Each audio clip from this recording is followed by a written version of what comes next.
All right, I'm gonna be very honest. This is the lowest I think I've ever had my shirt unbuttoned in real life. Um, like actually trying to do something, not just like me goofing around, whatever. Um, we'll see how long this lasts.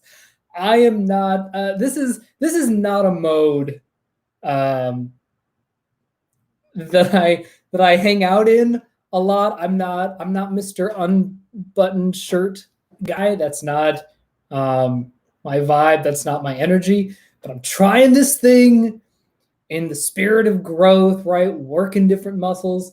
This is a muscle. This is very, very much a muscle, an aesthetic muscle, an energetic muscle. I'm just trying to work different muscles. You are seeing it live and in person. So welcome to another episode of Full Blast.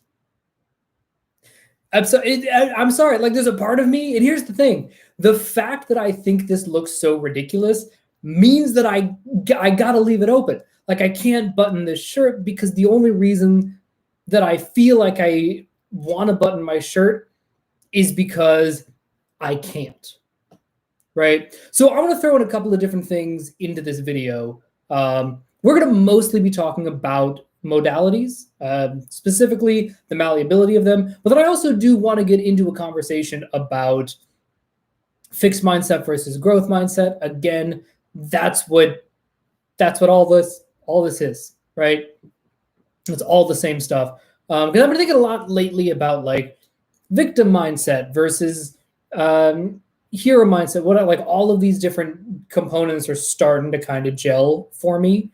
And I wanted to sort of talk out a path, process, whatever, that I have been using in my own life when I feel stuck. And it's sort of mapped onto this unconscious incompetence, conscious incompetence, unconscious incompetence, conscious incompetence, conscious competence, unconscious competence, right? It's the thing where it's like, that's how the learning curve goes.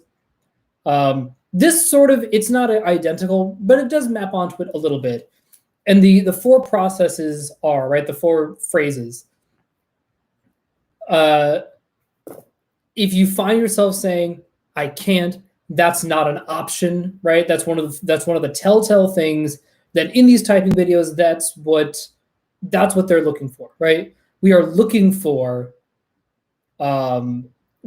where does somebody feel stuck?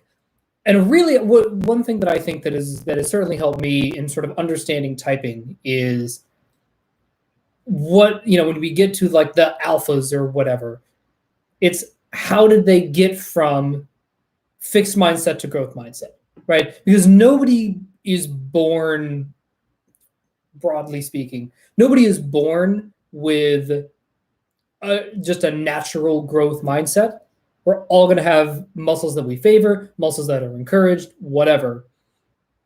And so the question then becomes, as soon as you feel like you can't do something, or that something isn't an option, or that you are limited in some way, how do you get over that? What is it that's making you feel stuck about it? And, I think that's a pretty good fail-safe. And the reason I like that as sort of the definition, right, that to work with, is because it doesn't mean that you can or can't get over that or exceed your expectations, your limitations. You can't grow out of it, right? All of that is still fundamentally very, very, very, very possible within the realm and trappings of saviors and demons. And the people who are really, really successful in life have learned over time how to merge their saviors and their demons, and to see their demons as their friends, and to sort of the people who I consider like fully alpha to the extent that anybody really can be, people that I'm trying to look up to, are the people for whom the savior-demon dichotomy isn't really that applicable, right? Where it's just, okay, what needs doing? in order for me to grow and give and be of service or whatever, what needs need to get met, right? Rather than rather than making it all about, I don't know, well, I can't do this and that's somebody else's job and that's not my niche and blah blah blah blah. Looking from the perspective of whose needs are getting met, right? Are my needs getting met? Are your needs getting met? What's going on? And then from there, being able to go, oh, okay, well, I guess this situation requires NF. I guess that's what I need to take responsibility for, right? Whether it's me doing the NF or outsourcing the NF or, getting someone to teach me NF, whatever it may be, that's a whole thing. That's part of the process. That is taking responsibility. Doing it perfectly is not the same as taking responsibility. Taking responsibility just means going, all right, I get it. This NF thing, it matters. It matters. The SF thing, it matters, right? And again, going back to why I am so profoundly uncomfortable in so many ways with this getup is because this is a very SF double masculine kind of energy, right? That I'm trying, and I'm laughing my way through it because I'm so, deeply, deeply uncomfortable in so many ways. But that also means nah, I gotta lean into it. I gotta keep doing the things. Okay, fine. And this is sort of my way of going, okay, well, can I lean into this energy a little bit more? What does my version of this energy look like? For instance, I have a nice little silver chain that I did not wear. That I'm like, yeah, that's not my jam. That's not my energy, right? That isn't my best version of this thing, right? So, all right, fine, great, cool, whatever. So I bring up all of this because I do want to just sort of get this out there. This really does belong in its own video, and I might make one specifically about this, but I want to put it out there now in the context of leaning into different modalities because that was sort of my gateway into this, and I do think there's a lot more malleability than we think, right? So the process that I have been going through is as soon as it's rather than I can't, just because that's too easy. I think it's too easy to fake think you're doing it right? It's easy to fake get out of that, right? I can't change an I can't to an I can, right? We've heard this too much that it's not as effective because we don't actually do all the work, whatever. All right, so let's start with that's not an option. I think it was Shannon who said that in one of the recent class videos, and I just think it was so great. I just think it's such a great way to put it because it's not personal. It's not you versus me. It's just that's not an option, right? We're vaguely touching a couple of different human needs. It's dope, right? So if we start with that's not an option, step 2 is that's not an option yet. Just adding the word yet does a fucking world of difference. Because here's the thing. If you make it that's not an option right now, yes, the yet is implied, but there's not really a lot of direction to it. There's not a lot of thrust to it, as it were. But if you say that's not an option yet, that's a really, really simple linguistic tag to put on that. That's not an option yet. Where you gotta be careful is if this is where people get fucked up, is if they're like, well, that's not an option yet. Well, when? I don't know, motherfucker. I'm working on it, which is step 3, right? So if you change that's not an option yet, the leap from that's not an option yet to I'm working on it or I'm working on blank, right? Let's just go with I'm working on it. There's movement in there, right? We're moving forward. We're slowly making it through. We're not putting time limits on it. This is about the process. This is not about getting the result or being Mr. fucking sexiest man alive, cover of People magazine. Like, that's not the goal. I'm just working on it. I'm working on my energy, right? Oh God, when did that song come out? Up in the gym, just working on my fitness, Fergalicious. I'm gonna guess. Okay, so if that was 2005, Fergalicious. I'm gonna guess. I want to say 2006. I don't think that's right. I think it came out a little after that. Fergalicious. 2006, bitches. What? Yeah, I will peacock the fuck out of that masculine sensory. Yeah. Oh, sorry. I just felt really good about that. Yeah, because right, it was from the Duchess, which was 2006. That's what the fuck I'm talking about. Sorry, I'm really, really into dates. Masculine sensory. We like our dates. I cannot make sense of anything if I don't know when it happened. I need a date. For that, I don't need a month. Anyway, getting sidetracked. So we start with, that's not an option. Just add a yet. You're already at step 2. That's not an option yet. Then, here's the thing. If you don't want to work on it, you don't have to work on it.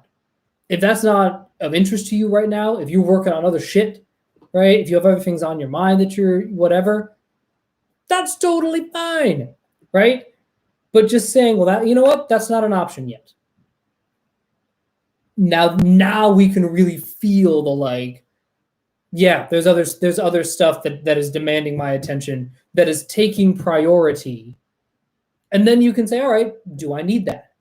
Does it actually take, right? And then that's a whole separate process, right?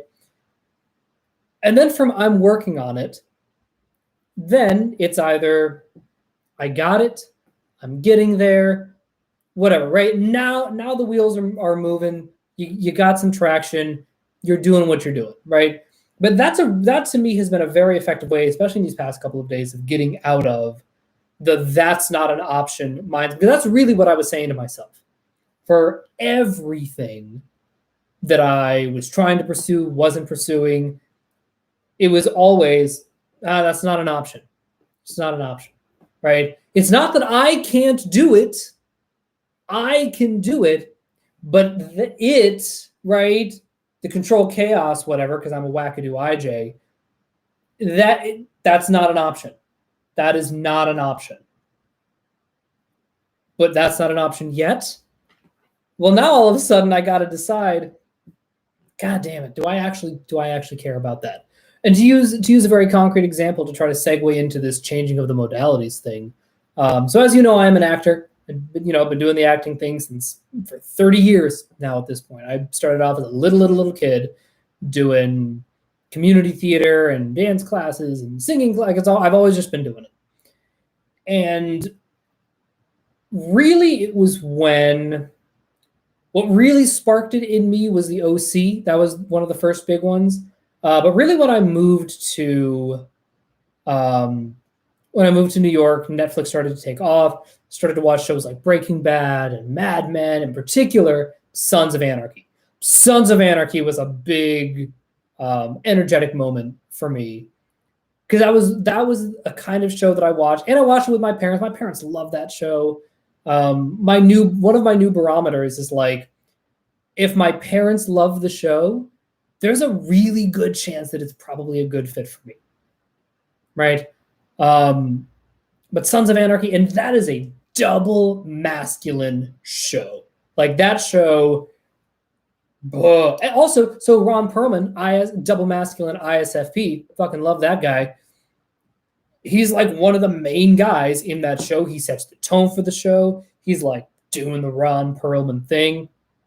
It's a very double masculine show, and I fucking love it. And here's what's weird that I've had to sort of accept.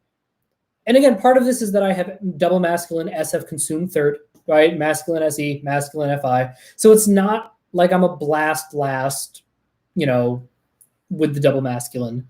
But, it certainly has two of my demons. But I'm watching this and I'm like, I don't feel like I'm watching this in a demon state. Like the difference between me watching this, it's not like super insane, like I get when I watch Deadliest Warrior. That's my crack cocaine, right? When it's like a Deadliest Warrior, or like there was a Nova special about making a Viking sword, like that, if it's got like a science-y component to the double masculine SF, that's crack cocaine to me, right? But this is just like, it's drama. There's like a big NF component to it. So there is some demon. There's a little bit of savior because there's the double masculine. It's a lot of tea in that show. I don't know. It's a very balanced show, and I resonate with it. So I started to think about that, and then I recently started watching. I finished Justified, and before that, I finished the Sopranos, and then right now I'm watching The Shield. So I'm like really in the thick of these very double masculine shows, this double masculine media. And as I've been going through it, and again, part of why, so this background is new. I was doing another sketch thing, and they needed a neutral background. To be clear, for the sketch show, I was a little bit more buttoned up. I'm not a complete idiot. I'm not gonna fucking, hey guys, what's up? We're the wild and crazy guy. Like, that's not what we're doing. No, stop. Right, but I was like, the reason I left this up and didn't move my gear setup is I was like, you know what? Let me. I have this set up. I'm already wearing the red shirt. Let's lean into this. Let's fail in public and let's see how this goes, right? Because I've been thinking about this double masculine energy, and I'm like, what the fuck? Because it's the attraction to it isn't the kind of attraction that I have to NF. It's not that. It's not it's not aspirational in the sense of like, oh man, I could never do the Russell Brand thing. Like, that's how I feel about Russell Brand. I love Russell Brand. Love Russell Brand. Also, incidentally, double masculine ENFJ. But when I listen to him and I watch him, that's that like yearning aspirational where it's like, well, okay, doing the Russell Brand, that's not an option, right? That's where my brain goes for that. But I watch something like The Shield or Justified, as our good friend Savannah put it in another video that, again, I haven't stopped thinking about this. She mentioned the phrase grit and heart. And I'm like, fuck yeah, man. That's what we're doing, grit and heart. And so I watched this and I'm like, this is not that unattainable. This is not that far out of my wheelhouse of being able to be on a show like this. Obviously, The Shield came out a while ago. Justified has since ended. So did The Sopranos. So did Sons of Anarchy. Although Mayans MC is a real show.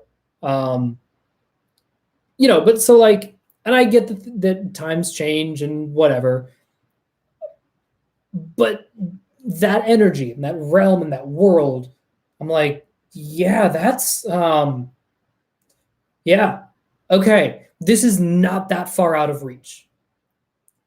And that was sort of what got me to, that's not an option. It was really Justified that got me from that's not an option to that's not an option yet. Because I had to come up with some language to get me to where I want to go, which is a show like Justified or Banshee or The Shield or The Sopranos or Sons of Anarchy or one of those, not a show like Billions or Succession or one of the East Coast high statusy jerk off shows like the Grit and Heart shows. What's going to get me there, right? So I had to come up with this language to get me out of this. I'm like, well, that's where I need to go. So let's fucking invent some language to get me there, is really how that went. And so in all of this, it really got me thinking about the modalities. Because in my mind, it makes sense that we have access to all 8 functions, right? Or that we can, at the very least, fake 4 of the 4 functions that we don't have, right? Or that are so shadowed that we effectively don't have, right? That all makes sense to me, right? And so as I was trying to figure out and triangulate, I was like, okay, where am I stuck? Where the fuck am I stuck? Because in terms of quadrant, I got it all. Like I have the 4 parts that I need to do the things I want to do. I have the resources. And I have an extra bonus resource of I got the masculine SE double activated, doubling up on my ST with masculine SE and F. That is this. That's all of that's the whole brand. Like we got it. Cool. So where am I stuck? Why can I not use my savior ST play to get me to where I want to go? And so I was like, well, fuck and again, I tried to be like, well, maybe I know that SINE, that's not going to help me get to where I want to go in this particular realm. It's not to say that it isn't important. Those are fantastic functions. I try to use them as often as I can. But I was like, no, it's not that I need to SI or NE more. Like, I have the tools. I have the masculine SE, and I have the feminine NI. Like, we got it. I have the TE and the FI. Like, great. And then it was just after staring at all the different permutations, like, well, maybe I need to like ISFP more or ES. I don't what or ENT. Like, I was like, well, I don't know. What do I need? And all the combinations, like that didn't work. And then finally, I was like, okay, I gotta adjust my TE. My TE has been working.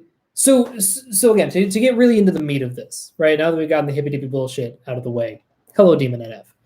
We got, as I'm starting to really look under the hood of my parts and understand, like, all right, I got these parts. These parts are fucking awesome. I got a good permutation of them. I can do all the, okay, glass, great. What are these things doing? Where is the imbalance that's making me feel stuck? I think a lot of it is that my TE was, whatever you want to say, so outrageously feminine, right? And again, it's part of why initially Shave typed me as double feminine. I have feminine NI and like, whoo, swooshy to hell, feminine TE. That you is like, oh, that's an idea. Yeah, that's also an idea. Everybody's ideas are brilliant. And then what would happen is that I'd have this horrific demon swing of like, fuck you, no, I'm right. Bah! You're like, what? Okay, Jekyll and Hyde, which incidentally has always been like one of my favorite books. That's like been a big narrative growth for me. Like when I read Jekyll and Hyde for the first time, I was like, oh shit, this motherfucker gets me. Word. Okay, cool. So again, big deal. So once I started to see, okay, well, hang on a second. So I am stuck in a lot of ways. It's not that I can't go back and forth between my TE and my FI. That is absolutely a thing that I can do. I have them in the middle. I've been doing that for the last year and a half. Like, that is not the issue. The issue is that when my TE is so addicted to being malleable, adaptable, in that, filling the feminine void in any given room, right? That then forces my FI to swing turbo hard in the opposite direction to try to counterbalance it, right? It has to work way, way too fucking hard in order to actively balance out the amount of intense feminine energy that my TE is addicted to, right? That my TE feels responsible to, and that to do anything else, oh, that's not an option, right? That's not my job. That is not TE's job. It's the job of my TE. Viscerally, what I feel is like, no. Hey, you got to be nice to everybody. You can't shove on people. You can't get in people's faces. You have to be super warm and welcome and accommodating and make everybody feel special. Okay, so we've got a couple of problems with that. First off, that's that's like a really intense binary.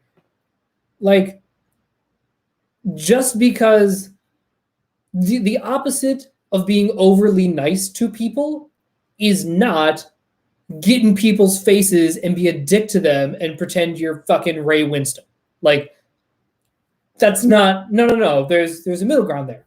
And I think that actually Russell Brand is somebody who I mean, I look up to him in a lot of ways. But what I really appreciate about Russell Brand is that his masculine FE, it's punchy, it's present, it's there. There is no mistaking his double masculine energy.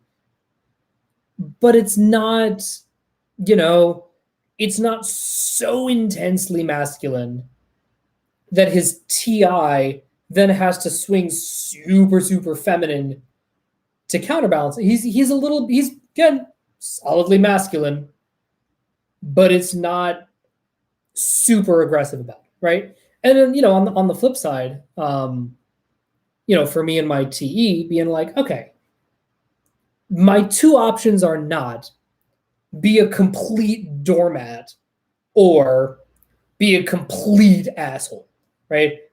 There's middle ground there. There's play there, right? And the second thing is, that is a thing I have to practice and be not amazing at all the time. And that's really hard because I work in an industry that very, very, very much values let me put it this way, has historically valued my feminine TE. But here's the thing, I don't know that I can say that that's true about the industry. That's just what has worked for me historically, but what's worked for me historically has only gotten me so far. And then being able to go, like, I just, I think about like, okay, well, what if I brought more masculine energy into the room as my default, right? I'm not saying go full double masculine, fuck you, but like rather than being in the top 1% of feminine TE, what if I was in like the 45th percentile of femininity before maybe even trying to get it, in the bottom 2 percentile of feminine TE, but not so far that I dip into masculine TE, right? Again, we're just trying to move the needle, use all of these things as tools in our tool belt. Like, that's all we're trying to do here. So again, going back to what I said before, as I'm watching The Shield, right? So I love Michael Chiklis. We have similar builds. We are very, again, who knows how tall he is in real life, but like according to the internet, we are a very similar stature. But I look at him and I'm like, I could do that. Like, I could absolutely be in the realm of that show and not, again, what I thought originally was, oh no, I'm not one of the cops. I'm not part of the strike team. I'm the desk cop. I'm that guy.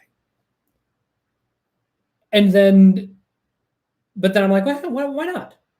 Why not? What is actually preventing me from doing that? There's a great anecdote from my buddy Keegan Michael Key that I love it, and I think about it all the time. And he had an acting teacher at, I believe this was when he was at UPenn, getting his MFA, and one of his teachers was like, "Oh yeah, so you're going to be Hamlet." And he's like, "No, I'm not Hamlet. I'm Horatio. I'm the fifth lead. I'm Hamlet's best friend. Perfectly content doing that." And apparently his teacher was like, "Wait, why can't you be Hamlet?" And again, what sort of that process for him was, as far as I understand the way he tells it, is that it was savior obligation, addiction to, sense of self-image, self-construct, whatever it is. And, he did a similar journey, right? Maybe not with these exact words, but he went from that's not an option to, you know what, that's not an option yet. And now he is at a point where I'm working on it. He's been very open about the fact he's like, I would love to be on a show like Banshee. He took that, it was a kids movie, but it, to me, as somebody who is not only an actor but also really close to him in a lot of ways, type wise, I was like, I see why you took this firefighter role, right? Yes, it's a dumb kids movie, but doing that is a really important first step for you to establish yourself as no, I'm the fit guy. Like, if you need a guy to be the fit guy in the world of this show, don't count me out. I'm absolutely in the mix for that. Right? So that's sort of, it's been great to watch his journey in that, and to really model myself off of that and being like, all right, why do I have to wait until I'm 45? Is that how old he is? I feel like he's older than that. He's 49. Okay. So, right. So why do I have to wait? Again, I guess he started probably when he was in his 40s. I was like, I don't have to wait that long. I can start now. I can start to get my eating habits in better shape. Kumail Nanjiani, right? He is an official type twin of mine, a new one, which I just think is hysterical. But the way that he got into turbo crazy shape for the Avengers movie is he was working with a trainer for 6 years, just like steadily, slowly over time, just getting in better shape and better shape and better shape and better, like slowly over time, so that when the phone call came and they're like, hey, listen, we want you to be in this Marvel movie, he was like, okay, first Indian American, with a major role in a superhero movie. He was very wry about it. He's like, I don't want to be the first pudgy one too. Like, we're already breaking enough barriers. We don't need to break all of them. I want to get in really good shape. And there's no way that he could have put in time and dedication and effort to get into that banana bonkers level of shape that he got into if he hadn't put in those 6 years before. So I'm like, all right, I see what the path looks like, right? I want at some point before I'm 40 to be able to like put that kind of work in and to get that fit. It isn't going to happen by the end of the year. I'm working on it, right? I am definitely past that's not an option. And I'm past that's not an option yet. I am firmly, when it comes to my body, my physique, solidly in, I'm working on it. I know what I'm working towards, taking steps to do so, gonna have ups and downs because that's how life works. Also, the pandemic shut down the gym, so I gotta learn new ways to work out and build new routines and patterns and systems and all of this shit, right? But I'm working on it. And so I bring this up in the context of the modalities and like, how malleable are they really? I have long since maintained, I felt this on day one. I believe it is true as of today, August 15th, 2020. I think that the decider is an order of magnitude more flexible than the sensory, right? The sexual modality of the sensory, it's not fully fixed. There is a spectrum, there is a gradient, but that is a lot harder to move. Like, just in terms of like energy versus outcome, the amount of energy it takes to move the needle and to like make my SE feminine. Oh my God, you should have seen me in all these fucking dance auditions. I looked like an idiot because what they wanted is again, it's musical theater. There were like 2 dance auditions ever that I did that wanted masculine sensory. One was Jersey Boys and one was this John Denver musical. And it was this like hoedown square dancey kind of thing. And I was like, great, I fucking got it. I understand. And again, it wasn't just, I've listened to John Denver my whole life. I know how John Denver goes. No. What it was is my body was like, oh, I get it. You want some masculine sensory shit. Let's go. So that's what we did, right? But in so many of these other ones, they want like smooth and cool and flow. They want that like Barack Obama double feminine shit. And I'm like, I can't do that. The amount of effort it takes for me to do that is astronomical. Certainly compared to like, the people who are actually double feminine and professional dancers and like can do that shit in their sleep. But it just, I mean, even relative to moving my modality of the decider, look, if you want me to give you double masculine energy, it's maybe not as automatic just because I haven't practiced it as much. I haven't practiced what like the healthy version of double masculine looks like. But if you give me any amount of time, you give me,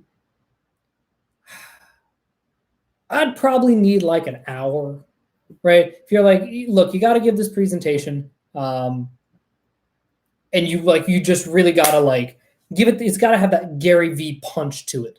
The MF thing, like it's not going to cut it. Like you need to bring it. Oh, it's already been brought in, right? Like that kind of energy. I'd need a little bit of time, right? For the first run through, I'd need at least, 15 minutes, an hour, between 50 minutes and an hour, depending on what the logistics are of like concentrated folks like to really get it. And then if I needed to repeat that, and again, that would be a big burst of energy. I'd be drained, I'd be exhausted. But to like really practice that and like to snap into that feeling viscerally in like a minute, 30 seconds, right away, whatever that looks like, that takes practice, that takes time. But that's something I feel that I could do in a much shorter length of time and that I could really see progress on a lot more quickly with the decider compared to my sensory trying to, for lack of a better word, to feminize my sensory. It's weird. It's clunky. I'm not very good at it. I have tried. And again, that's sort of how I know that my sensory just is masculine and kind of can't ever like there's no version of my best self that has more feminine sensory that like is truly feminine sensory, because for 10 years it was in my personal and professional best interest to feminize my sensory, to do the feminine sensory thing, to get really comfortable with that, to play the double feminine archetype. That would have been hugely advantageous for me, both in terms of my work life and my sex life. And it just didn't happen despite my efforts to do so. But now that I'm like starting to toughen up my TE and say, okay, you're at like the top 1% of feminine TE. We got to dial that back, right? And even honestly be able to dip into, God, side note, I just love this bracelet. I got it a while ago. It just I don't know. It's got that double masculine energy about it, right? With the black against the red. It's like, I don't know. It's tough. I dig it. I like it. But anyway, I have to practice dipping into what feels like demon masculine TE. I know that's not really how it works, but again, in terms of like feeling that feeling and the same processes of like using a function you're not comfortable with, or using an animal you're not comfortable with, and taking responsibility for your demons and respecting them and seeing them as equals and not as right, whatever. That to me it's the same process. It's just manifesting in a different way. And so now I'm like, fuck, all right. So now I need to take opportunities when the situation calls for feminine TE, I'm using feminine TE, right? Period. Because I like it, it works, that's what I'm comfortable with. And also like feminine TE is extraordinarily useful because it can just be shorthanded to being nice to people, go along, get along. It's like again, that I have feminine TE. That is what I have. So like when the stakes are high, and that's what the situation needs. And again, I guess it really is both of those things, right? It has to be what the situation demands, and the stakes have to be high. I'm using the feminine TE, right? Get the job done right. But if the stakes are lower, or you know what, we just need some version of TE, it doesn't have to be, masculine TE is fine, feminine TE is fine. If either of those two conditions are met, I have a responsibility to try to lean a little bit more double masculine. Doesn't mean I'm going to do it every time. It doesn't mean that's even where I'm going to settle. My goal is to just make it so that my baseline for feminine TE isn't at the top 1% of feminine TE, and that it's much closer to like the middle lower end of feminine TE. Again, if this is all of TE on a spectrum, we have masculine TE over here, feminine TE over here, and this is sort of in the middle, right? Masculine over here, feminine TE over here. I'm fucking over here, right? My goal is to get my feminine TE masculine enough so that we're like towards the middle, right? So that me dipping into masculine TE land and into double masculine mode isn't such a stretch, right? Because right now it's like in order for me to get into that mode, it's like, all right, fucking black backdrop and dark red shirt and unbuttoning the things and like, yeah, man, right? But that's what it like. That's how I have to get into there. That's how I have to start to move the needle, and to get it comfortable being just away from the top 1%, right? I have to like literally put on drag to get me into double masculine mode, right? And then slowly it's going to move the needle. And then there are going to be times that I hit it too hard and I'm like, wow, way over on double masculine side. And you're like, oh, no. Okay, great. Little too far. Let's pull it back. Still want to stay in this land, but it's good. I'm glad we pushed. Now we can live closer to the middle, right? And then over time, getting it just to where I'm not stuck and where I believe that a double masculine energy, when healthy and appropriate, isn't an option. Because I'm working on it. It's not going to be done tomorrow. It's obviously not an option yet, but I don't know, isn't it? Because it's not an option yet. I'm working on it. And then I'm slowly going to keep getting better at it. You may see the content of my videos change a little bit because I'm just working on shit. We're always going to be working on shit. That's what's so awesome about not just Objective Personality, but the self-growth community in general. By definition, we're always working on shit. We're always working on something. And right now, I'm working on my masculine TE. Right? And it's not seeing it as a demon or like the shadow side of my TE, where it's like, this is the good version of TE, this is the bad version of TE that like hurts people. No, the feminine TE can be just as hurtful if you go too far with it, right? It's not a function specific thing. Hurting people and being nice to people and being an asshole and being a dick, that has nothing to do with function. Tony Robbins, I do not consider him a dick, right? I don't. He doesn't have dick energy to me. He's direct. He is in your face. He is certainly confrontational. But he means so well, right? Monique's a dick, right? Like, that to me is the dichotomy, right? Chelsea Handler's sort of in the middle, although she's definitely been doing a lot of work to become more Tony Robbins-ish. But you can really see, right? Like, it is the difference between Tony Robbins and Monique. I believe they're type twins. They're both the double masculine ENTJs. sleep last, doubling up on that masculine TE and masculine SE in a savior state, like a lot of intensity there. And you can just see the difference. And you're like, oh, right. It can't just be about the functions, because if that were true, then that's not how humans work. So what I encourage all of you to do is to, in addition to looking for all the ways in which you feel stuck, right? That's taking that kind of an inventory is so important. It's so important, right?